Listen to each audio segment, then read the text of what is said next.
देख रहे हैं कशिश न्यूज और आपके साथ मैं हूं दीपक शर्मा। चुनाव है, लेकिन जनता के चुनाव से पहले चुनाव की लंबी प्रक्रिया चलती है। पार्टी किस पाले में होगी, पहले इसका चुनाव होता है, फिर पार्टी के उस पाले में कितनी पूछ होती है, उसके आधार पर चुनाव में लड़ने के लिए कितनी सीटें मिल सकती है, इसका चुनाव होता है, जिसका आधार होता है नेता का कद, पार्टी की पहुंच, पिछला रिकॉर्ड, कार्यकर्ताओं का रुख, जनता का मिजाज, विरोधियों से लड़ने का अंदाज।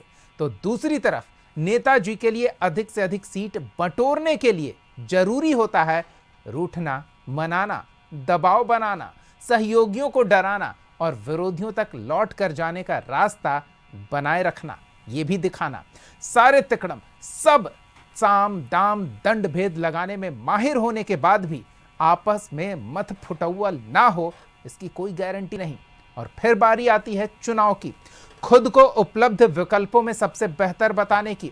लेकिन यहां समस्या यह है कि इस तामझाम में समय खत्म हो रहा और सब हो जाने के बाद अगर नामांकन ही न कर सकें तो नेताजी के तालमेल, तोलमोल, ताकत, तेवर, तैयारी किस काम की। ऐसे में सवाल तो पूछेंगे कि कार्यकर्ताओं से लेकर नेता तक में नाराजगी भारी, फिर कैसे होगी चुनावी तैयारी। सवाल का जवाब लेंगे। हमारे साथ कुछ मेहमान जुड़े हुए हैं, उनसे आपका परिचय करा दें। हमारे साथ बीजेपी की ओर से पार्टी का पक्ष रखने के लिए शिवम सिंह जी हैं, कांग्रेस की ओर से रोशन सिंह जी हैं, जेडीयू की ओर से धीरज कुशवाहा जी हैं और आरजेडी की ओर से डॉक्टर अनुज कुमार हैं। आप सबका बहुत बहुत स्वागत है। सबसे पहले तो हम समझना चाहेंगे, जिसका वीडियो तेजी से वायरल हुआ वो कांग्रेसी खेमे का है, पहले उन्हीं से पूछ लेते हैं। रोशन जी, कार्यकर्ताओं में नाराजगी भारी है, फिर कैसे चुनावी तैयारी है? दीपक जी, जिस बात को लेकर के आप ध्यान केंद्रित कर रहे हैं, नहीं, एक विषय वस्तु पर एक पर न जाए, भाव को समझे और उसके बाद बताएं। कार्यकर्ताओं में नाराजगी है।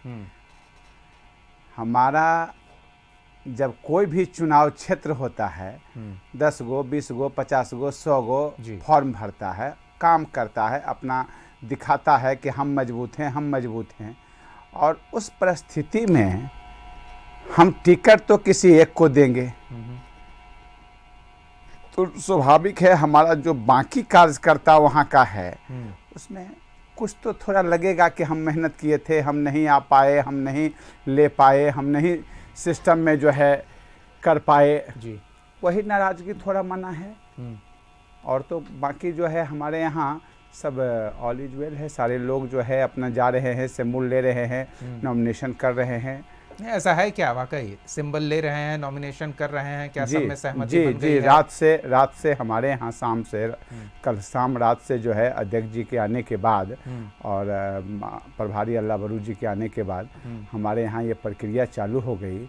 और सारे लोग जो है अपना स्वाभाविक है, अपना जो आते जाते हैं फर्स्ट चरण और सेकेंड चरण के, वो आराम से सिंबल लेते हैं और अपने क्षेत्र में बारी बारी से जिनका जिससे जो सहूलियत है नॉमिनेशन कर रहे हैं। चलिए ठीक है, हम आपसे थोड़ी और बातचीत इस विषय पर आगे भी करेंगे, लेकिन दूसरे खेमे में भी ऐसा नहीं है कि इस तरह के वीडियो अगर सामने ना आए हों तो नाराज़गी नहीं है। धीरज जी, नाराज़गी तो है। पार्टी कार्यकर्ता, यहाँ तक कि पार्टी के विधायक सड़क पर गेट के बाहर गमछा बिछाकर बैठे रहें, घंटों बैठे रहें, पुलिस को बुलाकर उन्हें हटवाना पड़ा, तो नाराज़गी तो है। फिर कैसी चुनावी तैयारी है? देखिए दीपक जी, जानते हैं आपकी एनडीए का स्वरूप बड़ा है, बड़ा गठबंधन है, 5 दल हैं, सभी लोगों को देखना पड़ता है। स्वाभाविक बात है कि सब दल चाहता है कि ज़्यादा से ज़्यादा सीटों पर लड़े, क्यों ना डिमांड हो। और इसमें मुख्य रूप से जदयू और बीजेपी के लोग कभी भी स्वार्थ में काम नहीं किए हैं। समझिए कि सबको साथ लेके चलने का काम करते हैं और हम लोग स्वार्थ से ऊपर उठकर काम कर रहे हैं। आप देखिएगा कि कुछ हमारे दल में भी या हमारे घटक दलों में भी समस्याएं आई थी, जिसको माननीय नीतीश कुमार जी ने इसको देखा और रिस्ट्रक्चर भी किए। और यहाँ तक आप देखे होंगे कि हमारे घटक दल में उपेंद्र कुशवाहा जी थे, चाहे हम मांझी जी हो, तो अमित शाह जी ने संज्ञान लिया और इसको सुलझाने का काम किया। तो गठबंधन में ये आम बातें हैं। लेकिन आप देखे होंगे कि जैसे महागठबंधन में जैसे चोर मचाए शोर वाला स्थिति है। आपस में एक आदमी कह रहे हैं कि हमको डिप्टी सीएम बनना है, एक कह रहे हैं कि हमको बनना है, एक कह रहे हैं कि ना ना अभी हम कुछ नहीं, चुनाव के बाद में हम डिसाइड करेंगे। और ऐसे भी आप देखे होंगे कि कांग्रेस जो है आरजेडी के बैसाखी पर ही चलने का काम की है, क्योंकि उसके पीछे रीजन है। आप देखे होंगे कि पिछला चुनाव में 70 सीट दिए गए थे, उसमें से आप देखे होंगे कि 19 सीट शायद जीते थे लोग। ठीक है, इन लोग का आंतरिक मामला है। लेकिन दीपक जी सुनिए, हम बता रहे हैं। नहीं, आप ये सुनिए ना, आप इनकी बैसाखी बता रहे हैं तो आप क्या खुद को कहेंगे कि कंधे पर बिठा कर चल रहे हैं? उससे ये देखिए, कंधे पर नहीं, हम लोग गले से गले मिलकर हम लोग रोशन जी, हम हैं, आपको निराश नहीं करेंगे। आपके स्थान पर सवाल, अभी बातें हमारी खत्म नहीं हुई है।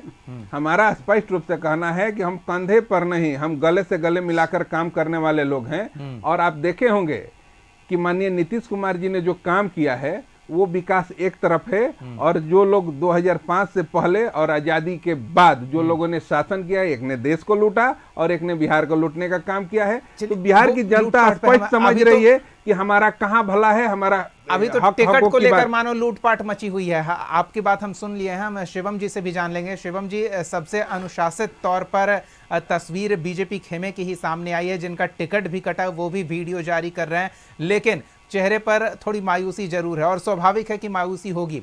तो ये मैनेजमेंट कैसे है, किस तरह की चुनावी तैयारी है कि जिनका टिकट भी कट रहा है वो अपनी जगह पर जो नॉमिनेशन के लिए पहुंच रहे हैं उनके बगल में खड़े नजर आ रहे हैं? तो ये एक अनुशासन पार्टी की दिख रही है, लेकिन तैयारी भरपूर है क्या? सिर्फ इतने से मान लिया जाए कि बैकग्राउंड में कुछ नहीं चल रहा है?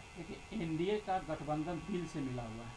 यहाँ आप देखेंगे सारे पांचों पार्टी एक साथ मिलकर, जो एनडीए सम्मेलन भी जो अभूतपूर्व रहा, उसमें भी देखे होंगे कि सारे एनडीए के कार्यकर्ता एक साथ मिलकर सम्मेलन को सफल बना रहे थे। हमारे यहाँ रिश्ते निभाए जाते हैं, लेकिन वहीं आप देखिए महागठबंधन में जहाँ इतनी गांठें हैं जो एक एक करके खुल रही है। एक तरफ सीएम का चेहरा बनाने के लिए तेजस्वी जी, देखिए शिवम जी, आप अपनी बात कीजिए, तब तक मैं सुनूंगा, सब कुछ सुनूंगा, लेकिन आप दूसरे की बात कीजिएगा तो बीच में टोकना पड़ेगा मुझे। एक पक्ष, आप जो अभूतपूर्व तस्वीर कह रहे हैं ना, हमने हर जिले की हर तस्वीर अपने दर्शकों को दिखाई है, कहीं मंच पर मारपीट, कहीं मंच के नीचे जुत्तम पैजार, वो तस्वीरें भी हमने दिखाई है। तो ऐसे आप अपनी बात कीजिए, मैं सुनूंगा, इत्मीनान से, संयम से सुनूंगा, जो भी आप बोलिएगा वो सुनूंगा, लेकिन आप दूसरे के पाले में आप पैर डालिएगा तो फिर वहां पैर खींचने का अवसर मुझे मिल जाएगा। तो बताइए अब अपनी बात, अपने पार्टी के अनुशासन की सराहना कर लीजिए कि जिनका टिकट कटा है वो भी नाराजगी किनारे रख के नजर आ रहे हैं कि हम खुश हैं।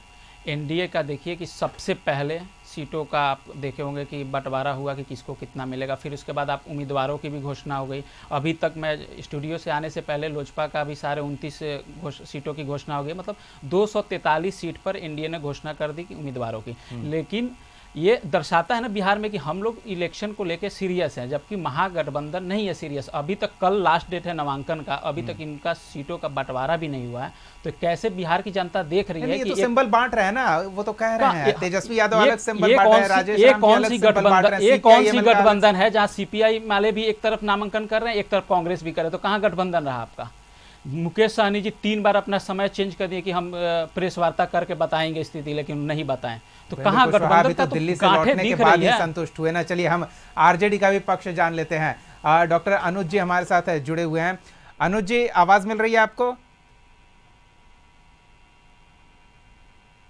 जी, आपकी आवाज आ रही है मुझे। चलिए, आपने सभी हमारे मेहमानों की बात भी सुनी है और थोड़ा आपकी बात भी सुन लेते हैं। हम अपने दर्शकों को ये ताज़ा खबर भी बता देते हैं कि आरजेडी ने खेसारी लाल यादव की पत्नी चंदा को टिकट दिया था, लेकिन वो टिकट तकनीकी वजहों से इस्तेमाल नहीं किया जा सकता, वापस करना पड़ गया। तो कैसी तैयारी है? आप अपने पार्टी प्रत्याशियों का चुनाव भी ठोक बजाकर नहीं कर रहे हैं?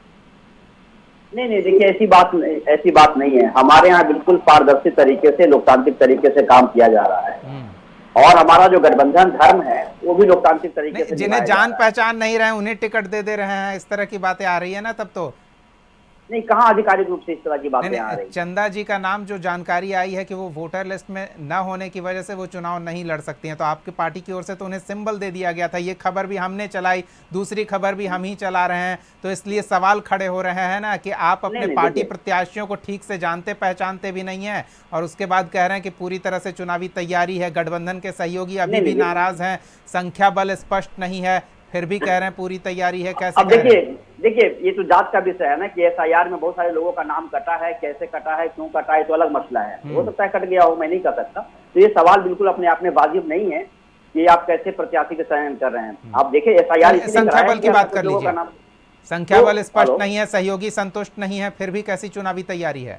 नहीं, हमारे यहाँ सहयोगी कहाँ असंतुष्ट है? असंतुष्ट तो उनके यहाँ है ना। आप देखिए सीट का वहाँ बंटवारा हो गया, उसके बाद भी जो मोदी जी के जो भक्त हैं उनके पूछ में आग लगा दिया गया ताकि नीतीश कुमार जी की लंका जल जाए। आप देखिए ना क्या कारण है कि सीट बंटवारा होने के बाद भी नीतीश कुमार अपना कैंडिडेट खड़ा कर दे रहे हैं वहाँ। उधर मांझी जी कह रहे हैं कि जहां जहां चिराग जी कैंडिडेट खड़ा किए हैं, जहां हमारा मन होगा वहां अपना कैंडिडेट देंगे। तो वहां तो कुछ है ही नहीं ना, वहां तो लोकतांत्रिक तरीका ही नहीं है। इसके पहले वो क्या कर रहे थे कि हम संतुष्ट नहीं है, दो दलित चेहरे हैं, दोनों कह रहे थे हम संतुष्ट नहीं है। तो कुल मिला के वहां कोई संतुष्टि नहीं है। हमारे यहाँ लोकतंत्र है, और लोकतंत्र जहां होता है, जहां लोकतंत्र जीवित है, वहां खींचातानी आम बात है। और आपने देखा होगा आम सहमति से हम बहुत सारे लगभग 80% 90% टिकट हमने बांट दिया, सिंबल बांट गया, नॉमिनेशन भी हो गए। तो हमारे यहाँ कोई दिक्कत नहीं है, ठीक है। हम मुद्दों के साथ हैं और मुद्दों के साथ चुनाव मैदान में हम उतर चुके हैं। तो हमारे यहाँ तो कोई इस बार का सवाल ही नहीं है। चलिए, मतलब आपकी तैयारी पुख्ता है। शिवम जी कुछ कह रहे हैं। शिवम जी, लोकतंत्र पे मारपीट भी होती है क्या? एयरपोर्ट पे आपके कांग्रेस के अध्यक्ष और प्रभारी पे जिस वो तरह कहेंगे, वो तो कांग्रेस वाले जवाब देंगे, उसका जवाब रोशन जो जी से मैं शुरू में ही ले चुका हूं। लोकतंत्र की बात कर रहे हैं कि महागठबंधन में लोकतंत्र है, तो कहाँ लोकतंत्र है? वो तो पूरा बिहार की जनता देख ली कि प्रभारी और अध्यक्ष ही सुरक्षित नहीं है, एयरपोर्ट से निकलते ही मारपीट हो जा रही है। किसके मंत्री हैं, उनको क्यों खदेड़ दी जनता? श्रवण कुशवाहा किसके मंत्री हैं, क्यों खदेड़ दी जनता? हमारे यहाँ तो जिनको नाराजगी होगा, थोड़ा बहुत हुआ है झड़प, इसको स्वीकार करता हूँ, लेकिन 20 साल सत्ता में रहने के बाद थोड़ी बहुत है तो जो हर आपके तरफ मंत्री- है ना, उसके लिए आप अरे एक भाई, दूसरे को 20 साल दोषारोपण 20 करने से साल अच्छा है, आपको समय अब 20 मिल साल रहा है तो सत्ता में आप रहने के बाद अपनी जनता अगर खदेड़ दे रही सराहना है, कर लें तो कि सोचिए हाँ, आपने हम क्या किया दूसरों से है। बेहतर हैं। चलिए धीरज जी, पहले आप सीटों की आपकी घोषणा पार्टी की कीजिए। भी स्थिति का जिक्र इन्होंने किया है कि किस तरह से तालमेल का अभाव है, और बहुत ही शानदार उपमा इन्होंने दी कि हनुमान की पूंछ में आग लगा दी गई ताकि नीतीश की लंका जल जाए। उसके बारे में कुछ कहेंगे? देखिए दीपक जी, माननीय नीतीश कुमार जी बिहार के मुख्यमंत्री के साथ एनडीए गठबंधन के बिहार के नेता हैं, और सब दलों ने माना है कि माननीय नीतीश कुमार जी को 2025 में भी बैठाना है, इसमें कहीं संदेह नहीं है।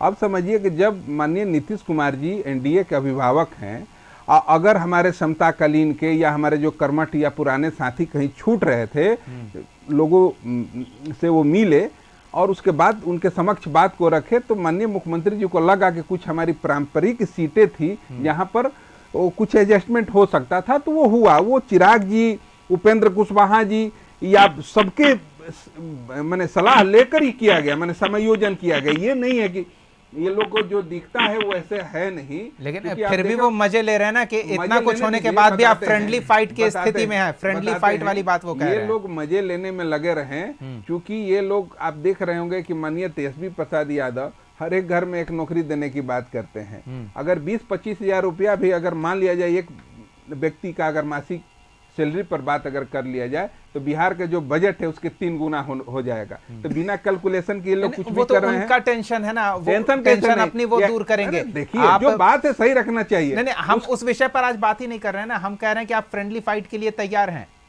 जी। हम लोग देखिए, अनुज जी साफ कह रहे हैं ना कि इतना आप कह रहे हैं कि सब कुछ एडजस्ट हो गया है, फिर भी फ्रेंडली फाइट की नौबत है, कैंडिडेट्स उतारने की बात कही जा रही है। उनको स्पष्ट कीजिए ना कि सब कुछ ठीक है, पूरी तरह से। देखिए दीपक जी, हम लोग करीब 1 साल से पांचों दल मिलकर, न तो भाजपा, न तो जदयू, न तो हम, न तो रलोमो, ये सभी पांचों दल मिल के हम लोग काम कर रहे हैं एनडीए के रूप में। आप देखे होंगे पन्ना प्रमुख से लेके हम लोग सबका अलग अलग है, हम लोग प्रखंड से लेके सब जिला स्तरीय कार्यक्रम सब लोग मिलके कर रहे हैं। तो अब तो यहाँ हम लोग एनडीए के साथ ही होकर काम कर रहे हैं। आप जानते हैं कि कई दलें हैं और सब लोग चाहता है कि ज्यादा से ज्यादा सीटों पर लड़े, ये स्वाभाविक बातें हैं, ये कोई गड़बड़ बात नहीं है। लेकिन जिसका जितना समायोजन होना था वो हुआ। अगर कुछ बातें हैं तो आगे देखा जाएगा, ये बहुत हम लोग के लिए इशू नहीं है। हम लोग का एक ही लक्ष्य है 2025, 225 फिर से नीतीश। चूंकि माननीय नीतीश कुमार जी ऐसे व्यक्ति हैं जिन पर पूरा बिहार भरोसा कर रहा है, और माननीय प्रधानमंत्री श्री नरेंद्र मोदी जी ऐसे व्यक्ति हैं जिन पर पूरा देश भरोसा कर रहा है। अब तो बिहार में डबल इंजन की सरकार है, क्योंकि आप देखे होंगे कि बिहार में जो चीज छूट गए थे, जो चीज शिथिल पड़ गए थे, वो चीजों में कितना तेजी से काम किया जा रहा है। बिहार को जो लोगों ने बर्बाद किया है, अब तो माननीय नीतीश कुमार जी के प्रयास से एनडीए सरकार में बिहार अभी टेकअप करने के पोजीशन में आया है। अब और विकास होगा। सुनिए, अभी बातें खत्म नहीं हुई है। नहीं, माननीय नीतीश कुमार जी ने कहा है कि 1 करोड़ नौकरी और रोजगार देने के लिए बोला है, क्योंकि माननीय नीतीश कुमार जी का पूरा ट्रैक रिकॉर्ड रहा है कि जो वो बोले हैं वो किए हैं। इसलिए बिहार के नौजवान भाई भी पूरा भरोसे में हैं कि इस बार माननीय नीतीश कुमार जी जो बच्चा आपको कुचा भरोसा है कि हर सीट पर आपके ही सहयोगी विरोध के लिए नहीं उतर जाएंगे, इस बात का भरोसा है? कोई हमारा विरोधी नहीं है। जो विरोधी लोग हैं वो आपस में ही लड़े फिरे हैं। आप देखे होंगे जैसे कि चोर मचाए शोर वाली स्थिति आ गई है। कांग्रेस, आरजेडी, या आप देखे होंगे कि हमारे साथी ने कहा, शिवम जी ने, कि प्रेस कॉन्फ्रेंस 3 बार कैंसिल कर दिया गया। तो इसका क्या है, परिचय क्या है इसका, ये क्या बताना चाह रहे हैं? देखिए, आपस में सब कुछ ठीक नहीं है। कांग्रेस ने कांग्रेस पर बार-बार निशाना साध रहे हैं। ज्यादा दावा ठोक रही है और तेजस्वी जी देने के लिए तैयार नहीं है। जो कहा है, मेरे सवाल पर जो उन्होंने जवाब दिया है, उसे मैं आपके इस जवाब के बाद उनसे दूसरे तरीके से पूछता हूं और फिर उनका जवाब सुनता हूं। रोशन जी, कांग्रेस को लेकर लोगों में इतना भरोसा है कि कांग्रेस इस बार बेहतर विकल्प है कि उसमें शामिल होने के लिए लोग झगड़ रहे हैं, लोग लड़ रहे हैं, तो अब आप धीरज जी को किस तरह से जवाब देंगे? हमारे साथ दीपक जी ना कहीं कोई झगड़ा है और ना कहीं कोई तरह का हम लोग जो है तालमेल का अभाव है। हम लोग अपने हिसाब से जो चुनावी रणनीति होती है कि कैसे हम बेहतर करके इस गुंडा राज को, इस भ्रष्टाचारी शासन को, इस सिस्टम को हम पलट दें और 2025 में जनता को एक अच्छा शासन दें।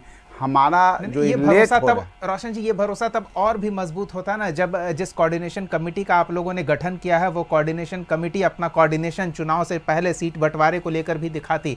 हर बात सार्वजनिक मंच पर सबने साथ साथ आकर कहा था, लेकिन जब सीटों के बंटवारे की बात हो तो किसी ने एक साथ एक मंच पर आकर कुछ नहीं कहा। तो जनता के बीच ये संदेश कैसे पुख्ता जाएगा कि जो अब तक स्थिति थी वो आगे भी बनी रहेगी?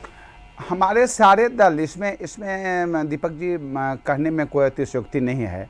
हमारे जो सारे दल हैं, चाहे वो मुकेश सहनी का हो, चाहे वो CPI-ML हो, चाहे वो RJD हो, हर दल के कार्यकर्ता, हर दल के लोग हर जगह अपने सिस्टम से जो है मजबूत हैं और उसमें कहीं कहीं लगता है कि ये अच्छा है, कि ये अच्छा है, इसमें थोड़ा देर हुआ है। हमारे चुनाव में आज भी जो देखते होंगे कि हमने कोई सीट जो है उनको दे दिया, कोई सीट उनसे ले लिया, लगा कि नहीं साहब ये आदमी थोड़ा और बेहतर मजबूत है, यहाँ और बेहतर जो है तरीके से एनडीए को हराने में सक्षम होगा, या इन्होंने कोई आदमी को उतारना चाहा है तो लगा कि नहीं भाई कास्ट समीकरण में हमारा सिस्टम है।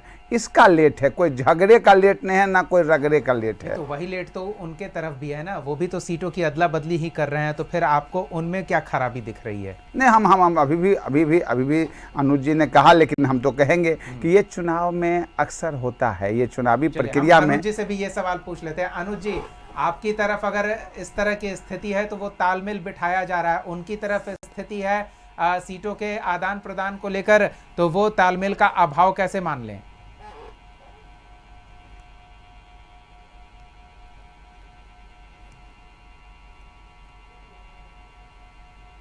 मीडिया के माध्यम से जीतन राम मांझी ने साफ कहा है।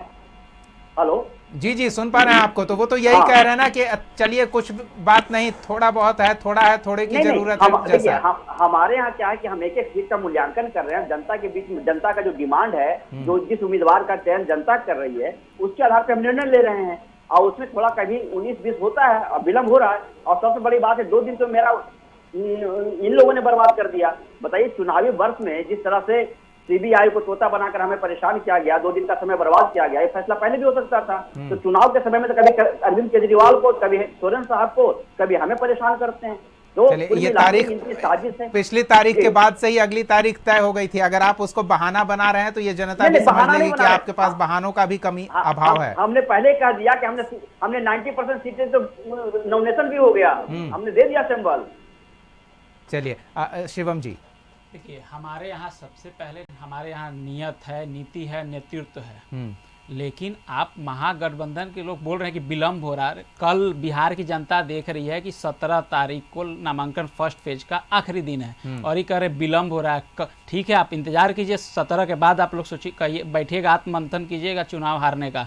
और अभी से ईवीएम नहीं, वो तो तब ना जब किसी सीट पर कोई प्रत्याशी नॉमिनेशन करने से चूक जाए समय अभाव में। वो तो कह रहे हैं कि मेरा भी काम चल रहा है साथ साथ में। तो आप कैसे कह रहे हैं? इनका काम चलते रहेगा और ये चुनाव जब खत्म हो जाएगा ना तो बैठेंगे और आत्ममंथन करेंगे कि हमने प्रत्याशी को कम मौका दिया प्रचार करने के लिए, इसलिए हार गए। इनका बहाना पहले से तैयार हो रहा है, इसलिए इन्होंने और विलंब कर रहा है। दूसरी चीज, इन्होंने कहा कि सीबीआई तोता है। सीबीआई ने अगर कोई आरोपी है, अगर उसके खिलाफ सबूत है तभी आरोप तय होते हैं। फिर अभी 10 नवंबर को आईआरसीटीसी के अलावा अभी लैंड स्कैम, जिसमें जमीन गरीबों का लेकर नौकरी देने का जो काम किए थे लालू परिवार, उस पर 10 तारीख को सुनवाई है। तब कहेंगे चुनाव 11 को चुनाव है, उससे पहले 10 को सुनवाई है। अदालत अपनी काम करती है, अगर आप चोरी करेंगे तो पकड़े भी जाएंगे और आप पे आरोप तय हुए हैं। आप पे आरोप तय हुए, आप पे आरोप लगा नहीं है, अदालत ने आरोप तय किया है और सजायाफ्ता है लालू यादव। ये भी बिहार की जनता देख रही है। और आप क्या साबित करना चाहते अरे हैं? एक सवाल का सिर्फ आप जवाब दे दीजिए कि 13 साल की उम्र में 11 से ज्यादा संपत्ति की मालिक कैसे हो गए तेजस्वी यादव? और बिहार की जनता को छोड़िए, अगर राघोपुर की जनता को बता दीजिए कि कौन सा ऐसा जादू की छड़ी है जिससे इतने इनके पास नहीं नहीं, तो ऐसे में शिवम जी वो जो आरोप लगा रहे हैं कि ये आपके चुनावी तैयारी का ही हिस्सा है, एजेंसियों को आपने दुरुपयोग किया है और विरोधियों को दबाने का प्रयास किया है, तो इन आरोपों का तो जवाब आपको देना होगा ना। चारा घोटाला में जब गए थे तब तो नहीं, भाजपा नहीं थी इलेक्शन के केंद्र समय में। ही, हाँ। इलेक्शन के समय ही चारा जब घोटाला किए हैं, हाँ, इलेक्शन के समय ही। 71,000 चारा घोटाला का अलकतरा कौन पीएफ देगा? गरीबों का मुजफ्फरपुर जमीन बाढ़ लिए, का वो गिरी तो उस समय नहीं था चलिए भाजपा। ठीक है, तो ये आरोप प्रत्यारोप भी तैयारियों का हिस्सा है, लेकिन हमारा प्रयास ये था कि हम ये जान पाएं कि क्या गठबंधन के दोनों घटक में बेहतर तालमेल है या नहीं। और जो संभावना हमारे कार्यक्रम में आए मेहमान जता रहे हैं, उससे ये प्रतीत हो रहा है कि सब कुछ खट्टा मीठा साथ साथ चल रहा है, इससे स्वाद बरकरार रहेगा। लेकिन जनता क्या समझ रही है और जनता के बीच प्रचारक किस तरह से संदेश लेकर पहुंचते हैं, इससे सब कुछ असर पड़ेगा और परिणाम बताएगा कि इस दौरान जो कुछ हुआ है उसका क्या नतीजा निकल कर आता है। बहुत बहुत धन्यवाद शिवम जी, रोशन जी, धीरज जी और डॉक्टर अनुज जी अपना समय देने के लिए, इस चर्चा में शामिल होने के लिए। तो चुनावी माहौल है और चुनाव का सवाल है, और सवाल हम अगले एपिसोड में फिर से लेकर आएंगे। तब तक के लिए देखते रहिए कशिश न्यूज़।